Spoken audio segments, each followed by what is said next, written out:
Hello, everyone. Happy Friday. I am hoping that you had a great week and you're planning to have an even better weekend.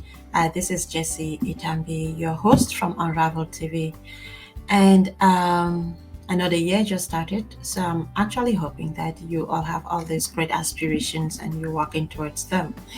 So you might be wondering what it is I want to talk about today. Social media and some major media houses have been really busy with a recent documentation that was released around Christianity, around a particular church in the continent, and I thought I should add my thoughts to the discussions. I have been having discussions around this with quite a lot of friends. Always had, always will.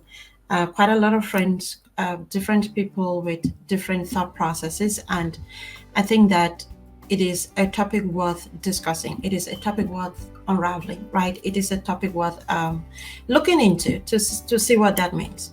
So that's why today we really want to just briefly, though not in detail, just look at religion in Africa and how that has impacted us as a people.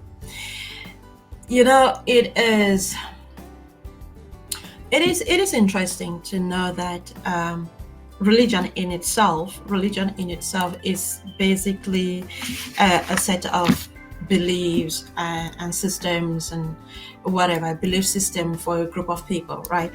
That is what it is, and this could be anything from culture to traditions to moral code um, to spiritual beliefs, whatever it is that a group of people, a set of people do adhere to, hold in reverence, and use that as a channel of believing and or recognizing the existence of a supernatural being in our lives as humans. That is religion, and so religion is not. It's neither here or there. Before Christianity came to Africa, we had our religions. We still do. We still have a whole lot of them, but somehow they've been shoved into the background. But that's a story for another day, right? Currently, today there are about 4,000 religions in the world, and of these 4,000 religions in the world, I would be really curious to find out which of the African religions, those that still exist, actually made it onto that list of 4,000 religions. The most popular religions in the world are religions like Buddhism, Judaism, um, Islam, Christianity, and quite a few others, right? And in Africa, I think that the religions that are most popular would be like Christianity and Islam. So I'm going to talk briefly today. Like I said, this was very brief. I'm going to talk briefly today about Christianity. And why do I want to talk about that? Because one, I'm a Christian, and two, we have been witnesses to some publications around Christian practices, not today, but over for as long as we have lived, we have seen quite a lot in the Christian community, and maybe we should just talk about some of these things. It is known that usually we shy away from topics like this because they can be very controversial, but if we do not start discussing this, then I'm afraid that we're just going to keep burying our heads in the sand, and that is not a good place to be. So as Africans, we want to look at how has religion affected us. So let's just talk about first of all, before we deep dive into Christianity a little bit, do we know the amount of wars that have been fought in the world as a result of religion? Do we know the amount of people that have died as a result of religion? And this is not on one side, right? Christians have persecuted non-Christians. Non-Christians have persecuted Christians. In a fight for supremacy in a religious world, because that is what it is, and nothing else. And this is just purely because of the whims of a human being. Has nothing to do with any particular God. It has nothing to do with anybody, but the desire for man to reign supreme in everything that he or she does is exactly why we're having all these religious feuds. But Christianity is very prevalent in Africa, and it has brought us a lot of good and a truckload of problems into the continent. And like I said before Christianity came into the continent, we had our African religions, right? We had our practices, we had our cultures, we had our moral code, we had all of this that is written. This, it's not like we were allowed to commit all these crimes because we didn't have Christianity, or we didn't know about Christianity. However, what is happening today is that because we all want to believe in the existence of a supernatural being that loves us unconditionally, wants to do all of these things for us, the zeal to experience that and to reach out and to be a favored one human being in his eyes, even though we are born in his image and loved equally, has driven our communities to what I would term today desperation. You might agree or you might not agree. We have, because it is a human tendency to see an opportunity to use it, and this is not just in Africa, but mostly I'm going to talk about us, is that as Christians, we have allowed Christianity to be abused. The Christian community has abused Christianity. The leaders in the church have abused Christianity. The people who have ordained themselves, men of God, women of God, have exalted themselves to a level where they are above the common man, they are above communities, they are above the law, and some of them are above government. And I would dare say that some of them see themselves as above God. Some of them have declared that they are, I don't know, Jesus, or they hide in Jesus. I'm not exactly sure how that story goes, but that is the ridiculousness of it, right? And because they've exalted themselves above that level, they have made themselves to seem like they are not of this earth. And the unfortunate thing is that for some weird reason, which I am yet to understand, some people, some of us actually believe that these people are above us. They're different from us. They're angels. They're perfect. But that is so far from the truth. The man of God or the woman of God that you refer to is just you and I that has picked up the Bible and is talking about it. You know, the same Bible that you can, if you so strongly believe in it, pick it up, talk about it, read about it, and pray to God directly and get your blessings as it's supposed to be, or go fellowship and without necessarily any theatrics and stuff like that. But unfortunately, because it is the tendency of man, people of questionable character have seen the opportunity here where people are really desperate for some religious, spiritual encounters, and they have used that to kind of play with the mindset of people. And because they have exalted themselves, and not just by themselves, but because the people that they have brought together have helped them exalt themselves to that level, they have now become people who are unaccountable to nobody, probably except God. And as such, some people find it really difficult to believe that they are sinners just like them. They find it difficult to believe that these people are liars and thieves and killers and rapists and embezzlers and whatever crime you can think of. They find it extremely difficult. And I do not know why they find it extremely difficult. That's something that we really need to unpack. Because the moment you start thinking that someone is equal to God and so that person cannot sin, then you have a problem, right? Because there is no man of God or woman of God that is perfect. You see, the good side that you experience from a specific man of God, or you and I are also children of God. So it's good side that you experience from a certain clergyman does not mean that the next person gets to experience the same thing. Maybe the next person gets the worst of him, because we all have good and evil in us. So this good and evil manifests itself, and we do not all get to experience it at the same time. Some of you will experience the good, some of you will experience the really terrible side of these same people. And so when people come out and say that, hey, this person did this to me, and then the people who don't seem to comprehend that these men of God and women of God are just human beings come after them.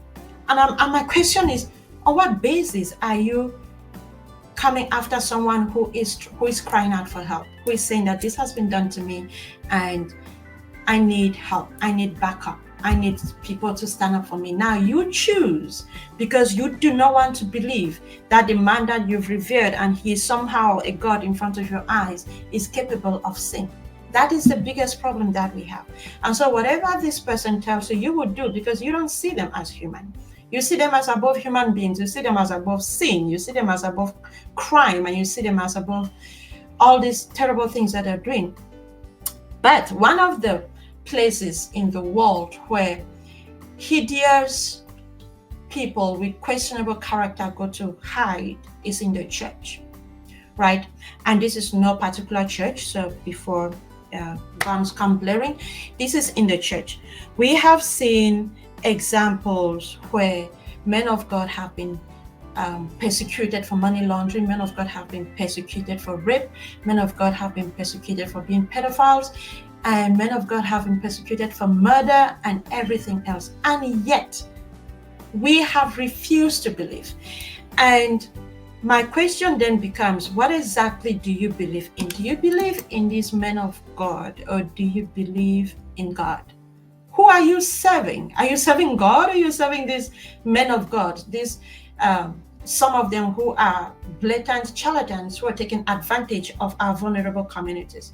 Because what you do not understand is that these are people that have enriched themselves by taking advantage of our vulnerable communities. A whole lot of families have been bankrupted by these same people.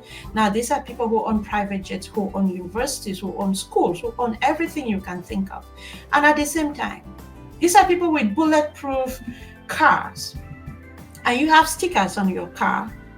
Stickers of this same man of God, not even sticker of God. You have a sticker of this same man of God on your car, thinking that that is going to protect you from like accident and theft and hijacking. Whereas this guy has himself bodyguards, drives with 3 cars, and at the same time, he has bulletproof glasses in his car. Now, what are you thinking? What is going on in your head when you take that little which, when you sell that which you have? Nobody enriches themselves without working hard, unless you are a criminal. Otherwise, nobody. It's only hard work and a bit of luck that will give you the break that you need. So going to churches and praying for miracles and thinking that that is what is going to change the continent is one of the biggest problems that we have.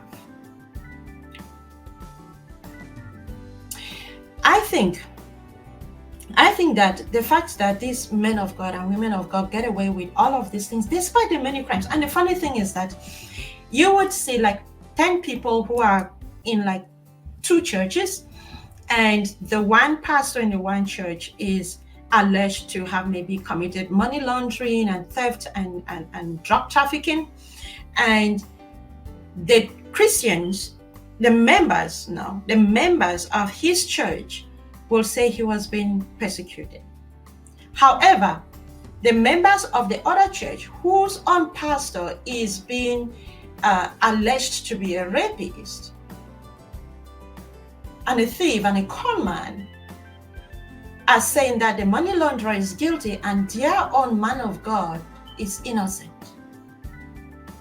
How do you ignore the cries and the plight of the innocent in favor of a man of God who is just as human as you, who has both the good and the bad? How do you? I am not saying, and don't get me wrong, I am simply saying that as people, we have to think. In the Catholic Church, we have seen pedophiles over and over, but yet the church covers it up. In other churches, we've seen embezzlement. We've seen moderators that are alleged to have embezzled and abusing power. We've seen a recent incident where a revered man of God is being exposed for the crimes he committed, and yet we are saying that the people who are crying out for having been abused are the devils. I don't get it. Like, if you were a victim of that church collapse, and knowing fully well that that case has never gone anywhere. No one is ever taking accountability for it, and you lost your family. Would you just sit back and say it was the will of God and still believe and still think they're above the law? Can we start, for a start, can we start acknowledging that men of God are just like you and I? They can be as criminal as any other criminal. A significant number of them are. And if we do not face that, if we do not address the issue of religion and Christianity and how it has impacted Africa negatively, we are going to have issues. We're already having issues as a result of that. I know that we all need religion because we want to believe in the supernatural, and it's a place of faith and hope and peace and all of that. But at the pace at which we are going, I don't even think we even practicing Christianity anymore. I think all of these churches are similarly becoming cults. Now, you will look at the other church and call it a cult, but yours is doing the same thing. They have practice. You can do this, you can't do that. They commit crimes you can't believe. You are asked to do things and you do not think about it, and you just abide. You don't even read your own Bible. You want to listen to what the man of God says and how they interpret it. We have people who wake people up from the dead. We have people who want to perform more miracles than Jesus. People who've died trying to fast for 40 days and 40 nights. The issue of religion in the continent is one of our biggest challenges. And we need to be very, very aware of that. We need to be very, very cognizant of the fact that religion in the continent is one of the things that is setting us back. It is making people lazy. It is making people go sleep in church instead of figuring out how to be productive in the society. It is making people wait for handouts. And when those handouts come in, they say they've been blessed. I'm not saying a handouts are bad, but when you have a significant community that is relying on handouts, that is not sustainable. We need to find a way to close some of these churches and open factories. I just don't know which ones will be closed, but that's a discussion for the other day. And we need to own up to the fact that just like there are serial killers out there, some of them walk in plain clothes, some of them walk in white garments carrying the Bible. Even in the Bible, they were criminals. What makes you think that your church is perfect, your church leadership is perfect? Why would you want to crucify a sister who is crying for the fact that she was abused? But at the same time, you will be on social media condemning a man who abused his wife to death. What is the difference? Why is there so much hypocrisy in the church, which is whatever you do or whatever you're thinking is that which is supposed to be, even if it is wrong? Why do you think that everyone else should do what the pastor says, but the pastor is not even obliged to do what he says? I don't have the answer to all of these questions. I don't think anybody does, but these are the kind of conversations that we need to keep having. And we are going to keep having these conversations. I need us to see the church as a simple place of worship, nothing else. It's a place where you gather, you pray, and you leave. It's not a place where your life changes. It's not a place where you enrich yourself. It's not a place, if you want to work, get up, learn a skill, get a resume, go out onto the streets and work. If you can't find work, create something. Opportunity, preparation, and a bit of luck will give you an opportunity in the future. And of course, prayer is awesome. God is there. You don't need middlemen to talk to God. Whoever you believe in, whether it's God or it's Allah, you do not need middlemen. Do your direct communication. Plead for what you need. That's what he says. What is the conmen in churches? What is that obsession?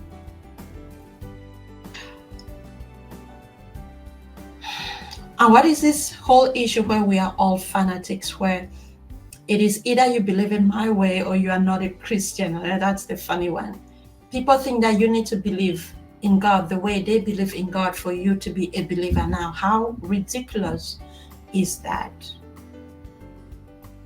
Can we all agree that we're different human beings and we'll do things as long as we are all doing things for the goodness of man, for the goodness of the neighbor, for the goodness of that which we interact with? That should be the most important thing. And so if one of us is hurt, if there are ladies in a church that are crying in outrage of an abuse, all the women should be outraged. All. If there's a young man that is crying of having been neglected and locked up and abused, all the young men should be outraged. We should learn to be outraged by the crimes that these so-called people, leaders, religious leaders and political have elevated themselves to. And so when they commit crime, let's learn to be enraged and make them take accountability for these crimes. And this is not by any way saying anybody is guilty, but this is us saying that we are going to be cognizant of the fact that just because someone is wearing a white cloth doesn't mean they are a saint. It doesn't mean they are not guilty. It means that if there are victims coming up, listen to those victims. Don't just throw it under the carpet, under the guise of don't judge my anointed. You are anointed, I'm anointed, everyone is anointed. If God did not anoint me, He wouldn't have blessed me. He wouldn't have blessed you to be alive today. We are all anointed. And of course, this is going to get some backlash, but that's okay. Guys, watch out for the vulnerable, not the elevated. That is what we need. Read your Bible yourselves and do not be deceived. We need to find a solution to this religion, Christian fanatism that is taking over our continent. And I'm going to end there today, and hopefully we're going to continue these conversations in different fora and hopefully come up with and start doing things differently in a way that helps us as a people, as a continent, not just spiritually, but physically, mentally, emotionally, in every way possible. All right, thank you so much for listening to me, and drop your comment on there, and don't forget to like and follow our pages on Facebook and YouTube, Twitter, and Instagram. That is Unravel TV for you. Thank you, and remain blessed this year, everybody. Thanks.